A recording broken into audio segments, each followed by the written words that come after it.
This has been a 10-year process. My partner Ron Yerkes and I got the script. Bob Nelson wrote it. It was his first screenplay. He was on a comedy sketch show up in Seattle, and when the show ended, he figured he wanted to write a screenplay.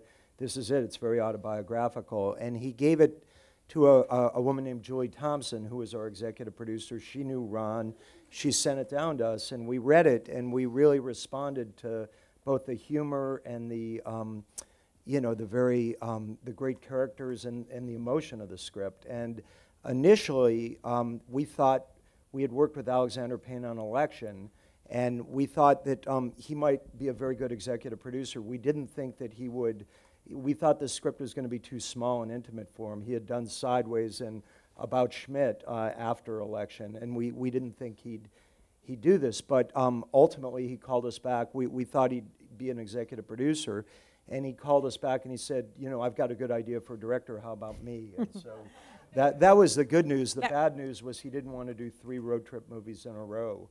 And Alexander's very first conversation with us, he said 2 things about the script. He wanted to shoot it in black and white, and he thought that Bruce Dern would make a great Woody. Now, Bruce, you have said that this is the best role you've ever been offered. This is true. This is true. And why? Why is this the best role? I think I was in the right place at the right time. I think it was important to me that I got an opportunity to do a lot of stuff that I'd never done before in my career. It's been a long time since I've been in a studio movie. It's been a long time since I've been on the road and gone down a road like we did with this at Cannes, where I was absolutely shocked at the reception, and especially toward me as well as the movie. He was fabulous. The first day he told me, he asked me if I noticed anything I hadn't seen before on opening day, if you will. And I said, yeah, everybody seems to be pulling their oar at 8 o'clock in the morning. I'm not used to seeing that. And he said, well, hopefully that's because we have 85 crew members here and 47 have worked every day on every movie I've ever made. So right away, you have a family, you're back. He said, so you always like to use the phrase, dare to risk. You can dare to risk with us because we have your back. And then he said to me, don't show us anything, Bruce. Let us find it. And that was the key to what I do in the movie. I had found a partner who said to me, you don't need to push, you don't need to perform. You don't need to reach out to the camera. No, just let the camera find your behavior. And that's very similar to what I did when I began with Mr. Kazan, same thing. It's a culmination of what I want to do. Do I have more to do? A lot more I want to do. I have no desire to direct really or anything but act. There's a lot of things I want to do. I'm 77. I got a lot of game left, I think. You're still running? Oh, yeah, every day. And that's a whole nother sickness I have. But that's... what was the big challenge of this role for you? The challenge for me was, number one, the biggest victory I can ever get from this movie is getting the part. I mean, let's face it. That people put it on your shoulders. That Alexander... Well, no, not put it on my shoulders. Okay. Chose me. Chose you. Allowed me to play the role. That's where it all began for me. It's a lot of times when I've even been the star of movies where I was not choice number 1. Silent Running, I was the 17th person they went to. So I am not used to being stepped forward and say, come be one of the jefes in a movie. But what it was wonderful for was that it was the fact he gives you tremendous teammates. I mean, look at this. Well, June, tell us, when did you step in?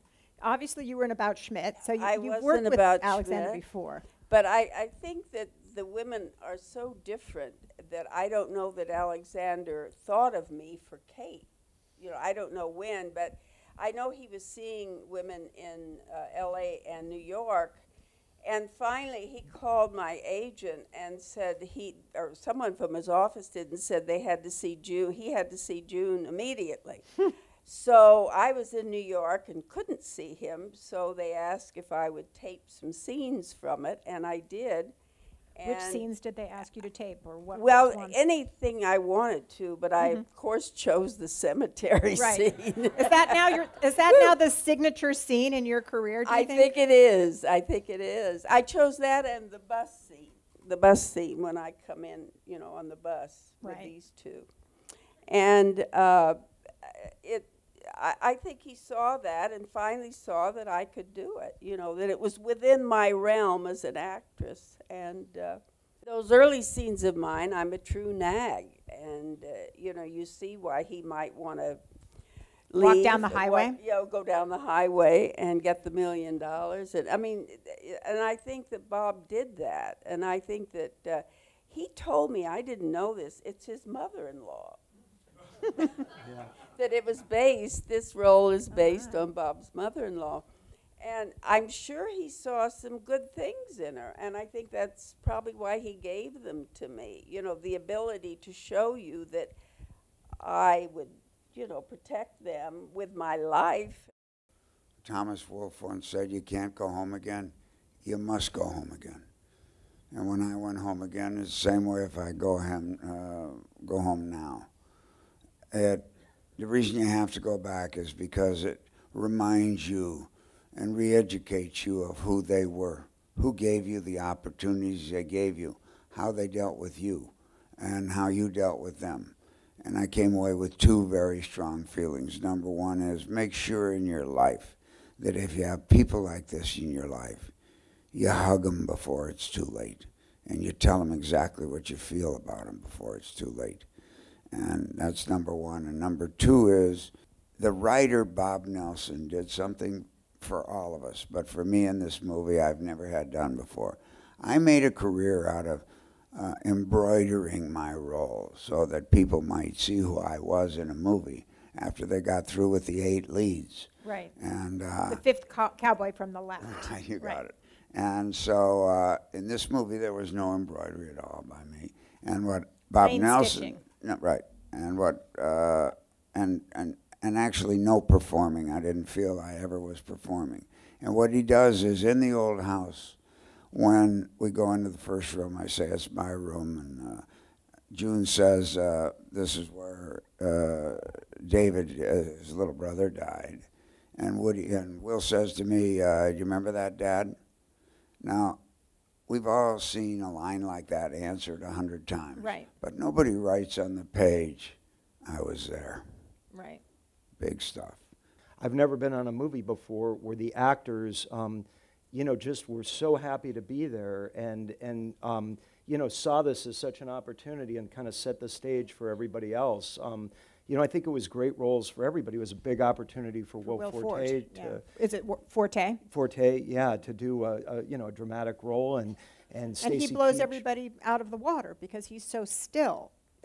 Absolutely, he's really the eyes of the audience, and he does a lovely job with it, and also Bob Odenkirk. Everybody was just really happy for the opportunity, and it kind of permeated across the board. The thing that touched me the most about Will, just taking off right on that point, was he sacrificed a familiar way of working for 20 years where he's made a good living, where he's been funny, where he's risen up to the top level of what he does in order to take risks and go back and be the linchpin of a movie and just trust that the camera would find him if he was simple truth, if he just was who he was. And for him to do that in his mid-40s after a 20-year success was really amazing to me. I admire his courage, and I mark him outside of Jack Nicholson as probably the best partner I've ever had in front of a camera for a long period of time.